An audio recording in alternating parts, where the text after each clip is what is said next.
So we are traveling into the eighth house of Scorpio, which is a very psychological house, right? It's the hidden mysteries, death, sex, taxes, other people's money, the occult. The ruler is Pluto, although in Vedic astrology, the ruler would have been Mars. So you can kind of think about Mars in Aries, and that sort of energy of aggression is a little bit here in this house as well. Although Pluto is a bit more about power, power dynamics, and really like established power.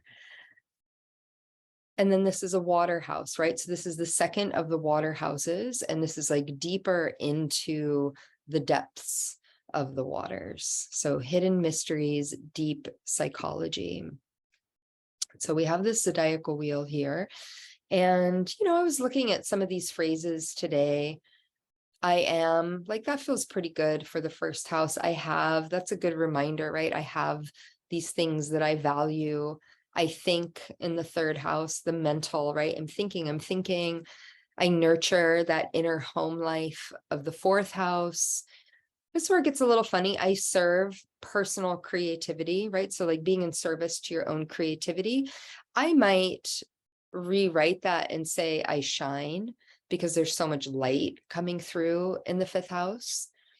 I serve daily life. I serve others in the sixth house, right? I serve with my mission. I serve through my work. I partner, right? Awareness of others in the seventh house. I circulate, shared resources. I get that. I would also say I regenerate, right? This is the house of regeneration. So this is the house of death, essentially, which is like a metaphor. And sometimes there are things in the chart that can show us where like illness happens, or maybe even how somebody dies, can be in this eighth house, right? Especially when you're studying the charts of maybe famous people, right, who have passed on. You might be able to kind of uncover where these alignments happen, and like in a certain sense, like a past prediction. But really it's about regenerating, right? That every time in order to birth something new in our being, we have to go through a process of dying, right? We have to, on some level, let go of something in order for something else to come in.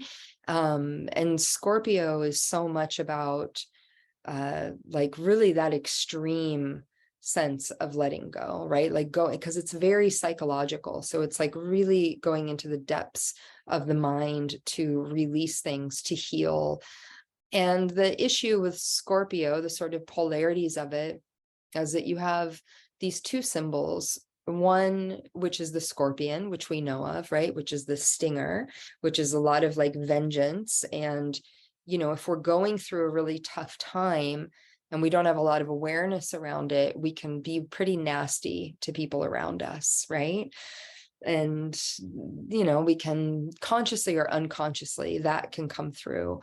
And the other symbol, the higher octave of Scorpio, is the eagle, which represents healing, right? Which represents that wisdom of knowing that I'm just in a process right now. I'm in a process of regenerating. I'm in a process of, learning to let something go that's heavy for me to let go of. But when we have that awareness of process, we can allow ourselves to go through it. And we can also protect ourselves and protect others, and not behave in these kind of shifty ways, right? Where our emotions, if we don't have control of them, can kind of lead to that. So there isn't anyone in our group in this study that has Jupiter there. But what we'll read, and it's a pretty short reading, essentially it's like, well, it's going to heighten things if things are good for you. If things are happening in a good level and the rest of the chart is balanced, this could be a time where, your esoteric studies start to expand and you go deep into the higher wisdom of that house. But because it's the house of regeneration, if something in you is changing or something around you needs to shift, Jupiter is going to put a lot of pressure on that to happen. I think of it a lot like Kali, which is,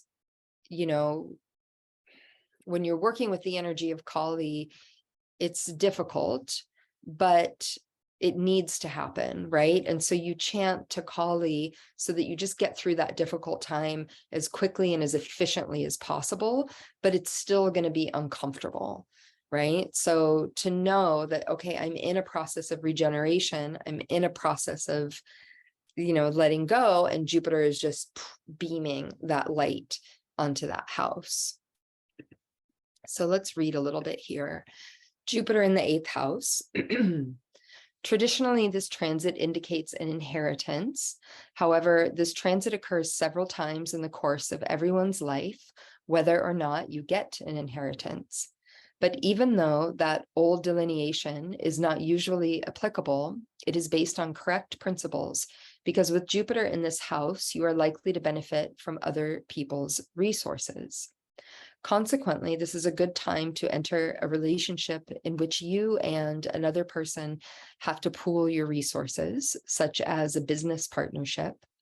This is also a good time to request a loan from a bank, unless there is another transit at the same time that negates this reading. In general, other people are more than usually willing to help you out in some way. So that is very positive. On another level, there will be many powerful but fortunate changes in your life at this time. It may not always be obvious, but any sweeping change that happens now will be for the best and will make your life richer and more rewarding in the long run. It will also give you a much greater understanding of the psychological patterns that operate in your life. If you have recently been through a time of psychological stress or are encountering one now, this transit will help the healing process within you. Sometimes this transit can indicate a time of religious and spiritual regeneration, what used to be called a conversion experience. Certainly, you would derive great benefit from studying occult and mystical literature at this time in your life, especially if you feel very troubled or distraught. So that is it on that. And I would just advocate that, all of the practices that we all do are helping us to balance the mind, right? And so anytime there are maybe many planets in that 8th house, or something is occurring, or even like a Scorpio full moon, or just a Scorpio moon, or the sun is in Scorpio when we're in Scorpio season, that having our practices in place, it's going to help bring even more stability to our psychological process and our psychic process, right? And when we encounter people that maybe don't have those practices and are also, a little bit mentally unwell, then anytime we're in that energy, the pendulum could swing, right? It could create a more sort of chaotic or disrupted experience because, right, the mind is the mind and it's going to be impacted, which is why we want to practice and discipline ourselves so that we have that sense of anchoring. Yeah. So let's come into a Tulsi.